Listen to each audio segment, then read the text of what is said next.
नागपुर जिले के भविष्य को आकार देने वाला कॉम्प्रिहेंसिव मोबिलिटी प्लान अब अंतिम रूप ले चुका है। इस दीर्घकालिक योजना को रविवार को मुख्यमंत्री देवेंद्र फडणवीस के समक्ष प्रस्तुत किया गया।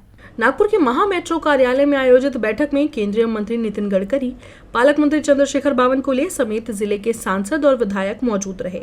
मुख्यमंत्री फडणवीस ने इस मौके पर कहा कि ये मोबिलिटी प्लान नागपुर के अगले 30 वर्षों की जनसंख्या वृद्धि, शहरी विस्तार और यातायात संबंधी जरूरतों को ध्यान में रखकर तैयार किया गया है।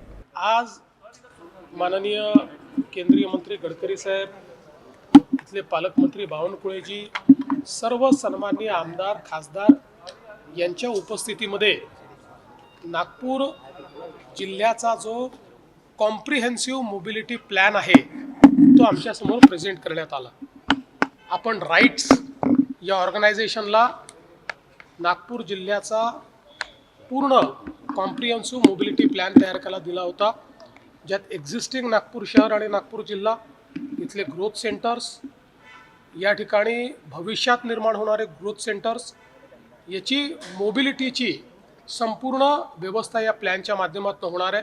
नए प्लान के रूपरेखा तैयार होने के बाद इस पर जनता के सुझाव मांगे जाएंगे और इसके बाद अंतिम स्वरूप दिया जाएगा।